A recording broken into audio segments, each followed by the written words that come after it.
السلام عليكم ورحمة الله.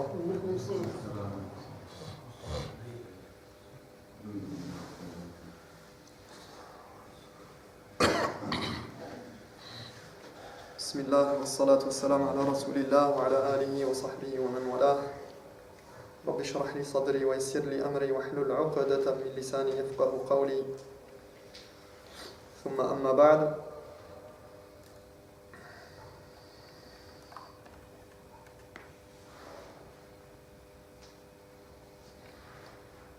طيب, alors, on reprend avec Al-Bahr al-Ra'iq et on est toujours dans notre étude de Fudul al-Kalam et on avait parlé de quoi on a parlé la semaine dernière. Ahsant.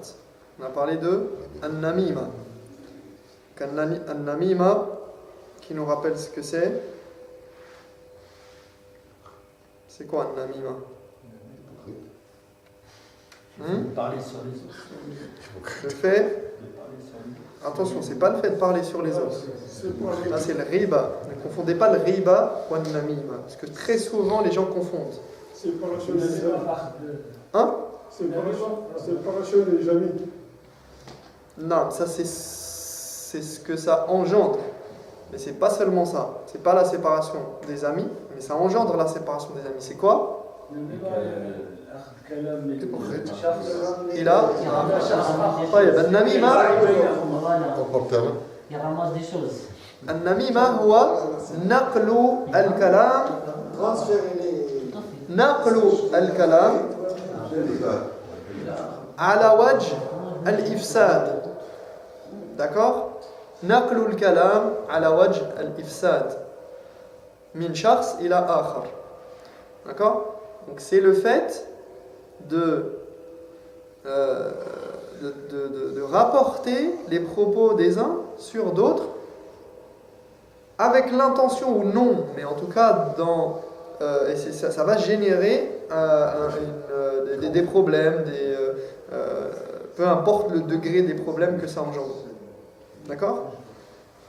Donc de sorte à créer quelque chose qui va être un malaise ou une ambiguïté ou un doute ou quelque chose. D'accord? Donc ça c'est le namima. Al-riba c'est pas pareil. Al-riba c'est de parler sur quelqu'un en son absence. Donc c'est différent. Même si les deux sont liés, il faut faire attention à la nuance et la subtilité. D'accord? C'est pas la même chose. Les deux sont des grands péchés. Les deux sont des propos. D'ailleurs, on l'a traité avant Al-Riba. Al-Riba, on l'avait traité auparavant. Et c'est vrai que les deux sont liés. Les deux sont des grands péchés. Les deux sont à éviter. Les deux font partie de Fudul al-Kalam. Les deux sont des propos superflus qui ne devraient pas être dans notre bouche et dans notre langage. Les deux sont comparables à des choses ignobles et mauvaises, comme on l'avait dit la dernière fois déjà, d'accord, par rapport au fait que Allah subhanahu wa ta'ala il a parlé de riba en comparant le riba dans le Coran au fait de manger la chair morte de quelqu'un, d'accord. Fakarihtumur, c'est quelque chose qui serait répugnant de manger la chair de quelqu'un. Et on avait dit que le prophète sallallahu alayhi wa sallam, il a comparé, ou en tout cas il a associé le châtiment de quelqu'un qui ne se purifiait pas après avoir la yastabri'u min al-bawl wa la yastanzihu min al-bawl, quelqu'un qui ne se purifiait pas après être allé aux toilettes, qui ne se nettoyait pas, et quelqu'un qui faisait un namima. Kana yamshi bin namima bayna an-nas. D'accord? Et les deux, ils sont cités dans le même hadith en étant sujets au châtiment d'Allah subhanahu wa ta'ala dans leur tombe. Donc attention à ne pas confondre les deux.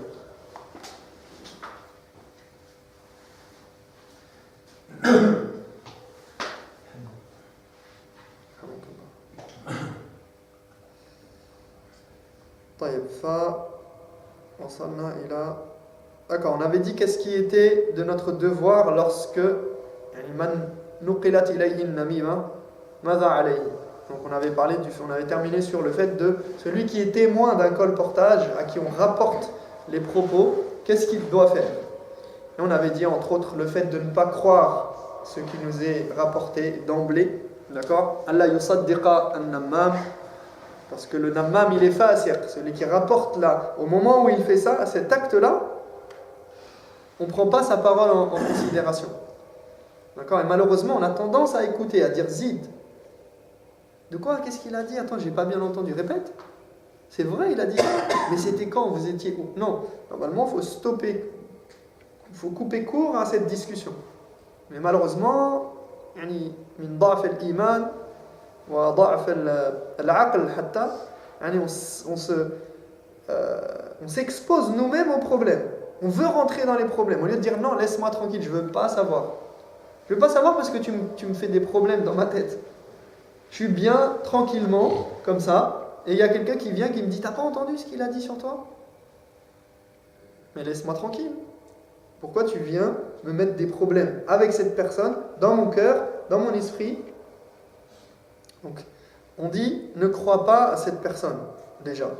Ne prête pas attention à ses paroles et ne crois pas d'emblée. » Interdit, coupe court à cette discussion, essaye de l'empêcher de parler. Deuxièmement. Ensuite, déteste cet acte chez cette personne-là. À ce moment-là, déteste cette personne pour son acte. Troisièmement. La tazunna bi akhika al-ghaib su'an. Ne pense pas tout de suite du mal de celui qui est absent. Parce que on a trois éléments ici. On a toi, un élément. On a un élément, une tierce personne qui vient rapporter des propos d'une autre personne. D'accord? Donc cette personne qui vient de parler, tu essayes de l'empêcher de parler et de ne pas écouter ce qu'elle dit, de ne pas la croire. Et l'autre personne, de ne pas penser du mal d'elle, parce que jusqu'à preuve du contraire, elle n'a peut-être pas dit cette chose-là, elle ne l'a pas dit de cette manière, elle n'a pas dit pour te faire du mal ou de cette manière-là, etc. Tu n'en sais rien. Je sais que c'est pas facile, hein. Vous allez voir que si vous regardez dans votre quotidien, c'est pas facile à faire ces choses-là. Mais c'est notre devoir. Cinquièmement, que ce qui t'a été rapporté ne t'appelle pas et ne te pousse pas à aller espionner l'autre. D'accord? Ne pas aller chercher plus loin. L'autre il m'a dit ça, attends, je vais aller vérifier. Et au fait, la dernière fois, tu n'avais pas dit, quand vous n'avez pas parlé ensemble de telle et telle chose et vous n'avez pas dit quelque chose. Non, on ne va pas chercher est-ce qu'il l'a dit, il l'a pas dit, etc. D'accord, de préférence. Tout ça, c'est pour nous empêcher de... Vous savez, c'est comme le prophète sallallahu alayhi wa sallam, il a dit que quand quelqu'un voit un cauchemar, il n'en parle pas. Quand quelqu'un, il a une mauvaise pensée dans la tête, et il a quelque chose qui lui passe à travers l'esprit, il n'est pas... on ne lui tient pas rigueur, Allah ne lui tient pas rigueur de ce qui passe à travers son esprit, quand bien même c'est la chose la plus diabolique au monde, et la pire des choses, du moment que ma lam yatakallam aw ya'mal bihi, comme il a dit le prophète sallallahu alayhi wa sallam dans le hadith. D'accord? Il a dit tant que la personne n'en a pas parlé et ne lui a pas donné vie à cette chose-là qui est passée dans son esprit, c'est-à-dire que ni il en a parlé, ni il l'a mis en pratique, c'est resté une idée dans sa tête comme ça qui lui a traversé l'esprit, alors on ne lui en tient pas rigueur. D'accord? Donc, l'idée, c'est de ne pas donner vie et donner du poids et donner de l'importance à ces choses-là. D'essayer de l'étouffer dans l'œuf. De ne pas la faire ressurgir et lui donner de l'importance. Parce que quand on commence à fouiller, quand on commence à aller chercher, quand on commence à croire cette personne et tout, on est en train en fait de construire un château de cartes, certes, mais on construit quand même quelque chose. Et on est en train de s'enflammer tout seul à l'intérieur, parce qu'on commence à se dire, attends, il a peut-être dit ça, est-ce qu'il a... Et après on apprend autre chose, en fait il n'a pas dit tout à fait ça, donc peut-être il a dit... Donc ça commence à se nourrir à l'intérieur de nous. D'accord? Et ça peut générer la haine, ça peut générer plein de choses derrière. Nous, souvent, on voit les choses d'une manière peut-être pas naïve, mais sans conséquences, alors que des fois, il y a des choses comme ça qui peuvent avoir des très graves conséquences. Imaginez-vous, juste des paroles comme ça peut amener à des meurtres, ça peut amener à des divorces, ça peut amener à des conflits entre personnes, etc. Des choses très graves.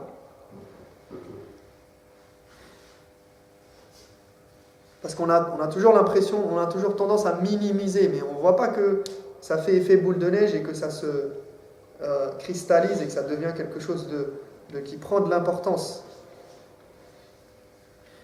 Et après, il nous dit وَلَا تَرْضَ لِنَفْسِكَ مَا نَهَيْتَ النَّمَّامَ عَنْهُ.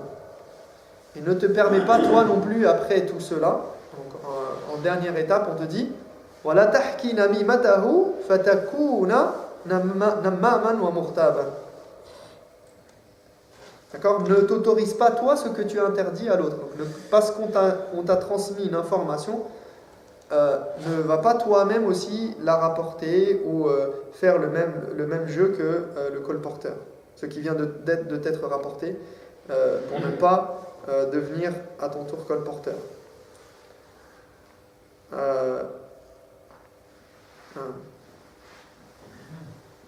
طيب الآثار في ذم النميمة.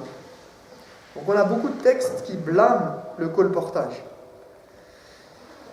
Dans les textes qui ne sont pas déjà du Coran ou des hadiths du prophète sallallahu alayhi wa sallam. قال الحسن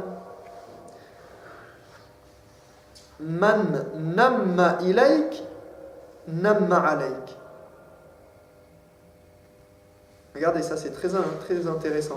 Al-Hassan a dit, celui qui te rapporte les propos des autres, d'accord, lui, il est quoi? Il est nammam ici, il rapporte des propos des autres sur toi, eh bien, il risque de leur rapporter tes propos. D'accord? Comme on dit, celui qui fait le riba, de la même manière, là maintenant pour la médisance cette fois, celui qui parle derrière le dos des autres, il te parle, d'accord? Tu es avec quelqu'un et puis il y a quelqu'un qui passe et il dit, ah t'as vu celui-là, il est comme ci, il est comme ça. Bah peut-être que cette personne-là, elle fait la même chose quand toi t'es pas là. Et toi tu te dis, ah il a parlé de l'autre, mais c'est une tendance en fait. Dès que toi tu vas t'absenter, il se peut qu'il parle en mal de toi, puisqu'il a l'habitude de parler des gens derrière leur dos. Et là c'est la même chose. Man namma ilayk, namma alayk. D'accord? Celui qui te rapporte des propos, on va dire en ta faveur, qui vont dans ton sens, ou qui te plaisent, ou qui te permettent de découvrir des choses, eh bien, sache que peut-être il le fera, et ça se retournera contre toi.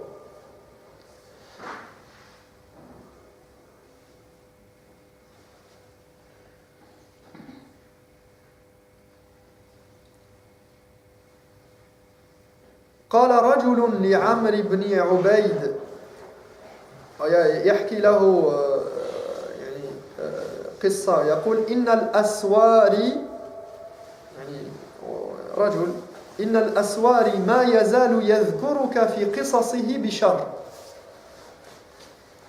فقال عمرو يا هذا ما راعيت حق مجالسة الرجل حيث نقلت إلينا حديثه. Donc un jour, un homme a dit à Amr ibn Ubayd, il lui a dit, Al-Aswari ne cesse de parler en mal de toi dans ce qu'il raconte. Alors Amr lui dit, malheureux, tu n'as pas respecté l'assise de cette personne puisque tu nous as rapporté ses propos. D'accord? Et il y a au lieu de lui dire, ah, barakallahu fik, tu m'as dit, tu m'as prévenu contre cette personne, il lui a dit, mais qu'est-ce que tu fais? Tu as été irrespectueux envers le fait que toi tu assistes à son assise et tu rapportes ses propos. Pourtant c'est quelque chose de mal envers lui. Mais regardez comment il a de la sagesse et il voit que c'est quelque chose de mal ce qu'il a fait. Et il dit Wala addayta haqqi hina a'lamtani an akhi ma akrah. Et il dit, et tu ne m'as pas non plus respecté en m'apprenant ce que je n'aime pas savoir de mon frère. C'est-à-dire que maintenant que tu m'as appris ça de Al-Aswari, moi je ne le savais pas. Donc déjà, tu n'as pas respecté l'assise et la sacralité de ce qui se dit dans cette assise. Mais en plus, tu me le rapportes. Donc tu ne me respectes pas moi, puisque tu as rapporté quelque chose qui a été dit sur moi que je ne savais pas. Et tu m'as rapporté quelque chose que je vais détester chez mon frère. Donc tu ne m'as pas respecté. Donc il dit au Nammam, tu ne m'as pas respecté. Après il dit, walakin a'limhu. Et là maintenant il donne une maw'idha, il donne une leçon. Donc, même si tu as généré cette chose-là, après il dit, walakin a'limhu anna al-mawta ya'ummuna wal qabra yadummuna wal qiyamata tajma'una. Wallahu ta'ala yahkumu baynana wa huwa khayrul hakim. Et il dit par contre, fais-lui savoir que la mort nous concerne tous, que la tombe est prête à nous accueillir, que le jour du jugement sera là pour nous réunir et qu'Allah rétablira la justice entre nous et il est le meilleur des juges. Wa ruya anna Sulaiman ibn Abd al-Malik كان جالسا وعنده الزهري المشهور شهاب الدين الزهري المحدث والعالم الكبير فجاءه رجل فقال له سليمان بلغني أنك وقعت في وقلت كذا وكذا وكذا فقال الرجل ما فعلت ولا قلت فقال سليمان إن الذي أخبرني صادق فقال له الزهري لا يكون النمام صادقا فقال سليمان صدقت ثم قال للرجل اذهب بسلام. On raconte qu'alors que Sulayman ibn Abd al-Malik, donc c'était un calife omeyyade, alors que Sulayman ibn Abd al-Malik était assis en compagnon d'Az-Zuhri. Donc Az-Zuhri, c'est un des grands savants de la communauté, Shihab al-Zuhri, et d'ailleurs qui a été critiqué pour fréquenter le calife.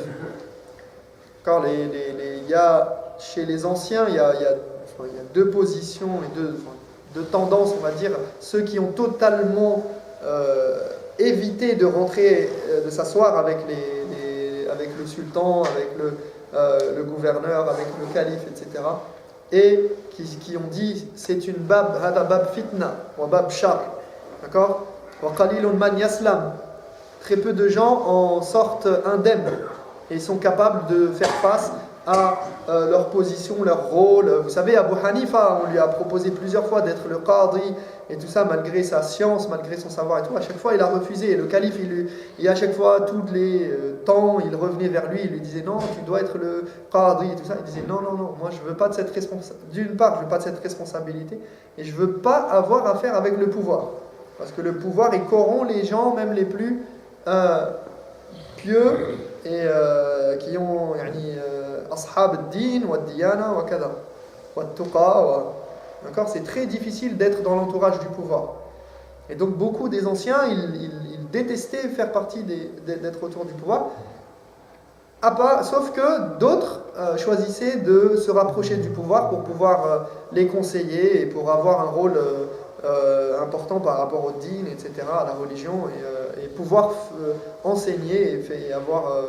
donc c'est deux positions, mais quoi qu'il en soit, certains étaient critiqués pour cette position. Et Az-Zuhri, donc il était auprès de ce calife, Sulayman ibn Abd al-Malik, et un homme rentra, il arriva auprès du sultan, et il dit, et Sulayman lui dit, donc on fait venir un homme en fait, sûrement à la demande de Sulayman ibn Abd al-Malik, le calife, et il lui dit, on m'a rapporté que tu as parlé sur moi en disant telle et telle chose à mon sujet. Et l'homme, il nia. L'homme dit au calife, il dit, je n'ai rien fait de tel, j'ai jamais parlé sur toi, j'ai rien dit, j'ai rien fait, c'est pas moi.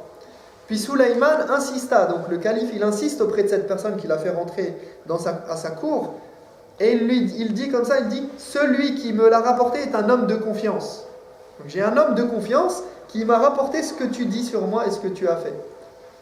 Alors Az-Zuhri intervint et il dit « On ne peut jamais avoir confiance en un colporteur. Tu ne peux pas faire confiance à quelqu'un qui te rapporte des propos. » Et Sulayman se ravisa, et regardez comment ils étaient à l'époque. Il dit « Tu as raison. » Donc il acquiesce et il admet ce que dit Az-Zuhri et lui dit « Tu as raison. » Puis il laissa l'homme repartir en lui disant « Va en paix. » وقال بعضهم لو صح ما نقله النمام إليك لكان هو المجترئ بالشتم عليك والمنقول عنه أولى بحلمك لأنه لم يقابلك بشتمك.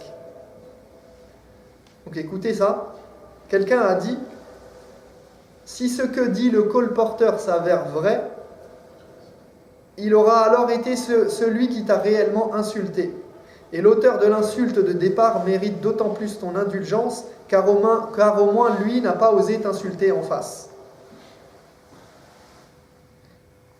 Donc il dit, si ce que le Nammam dit est vrai, d'accord, il a dit vrai, eh bien en fait c'est lui qui t'a insulté. S'il te dit, un tel a parlé de toi, il a dit que tu étais comme ci et comme ça. Mais toi, tu n'es pas au courant, tu ne l'as jamais entendu. Donc jusqu'à présent, personne ne t'a insulté. Ça n'existe pas, cette insulte. Elle est entre lui et Allah. Et donc il dit, mais maintenant, toi qui me rapportes cette insulte, moi, j'avais pas besoin d'être insulté aujourd'hui. J'étais bien dans ma tête. Maintenant, c'est toi qui m'insultes, en fait. Il dit, c'est le Nammam qui t'insulte. C'est le colporteur qui t'a insulté. Et celui qui t'a dit, Foulan a dit ça sur toi, et moi, j'avais pas besoin, j'étais bien. Maintenant, c'est toi qui m'as insulté. Et il dit, donc, celui qui a parlé sur toi en mal, eh bien, il mérite plus ton indulgence que celui qui est venu te la rapporter. Fahuwa al-mujtari. C'est lui qui a eu de l'audace de venir te confronter. Au moins, l'autre, il n'a pas eu cette audace-là et ce courage de te parler en face. Il a dit derrière ton dos, certes, il t'a manqué de respect peut-être de cette manière-là, mais l'autre, il t'a vu face à face et il t'a dit, voilà ce qu'on dit de toi. Regardez comment ils essayent de purifier leur nafs. C'est ça, tazkiyat al-nafs. C'est ça l'éducation spirituelle des anciens.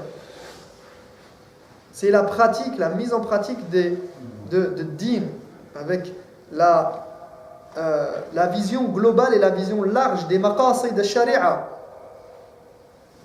avec l'idée de mettre en pratique les grands principes de la sharia, de préservation de la religion, de préservation de la vie, de préservation de l'honneur, de préservation des biens, de préservation de la lignée.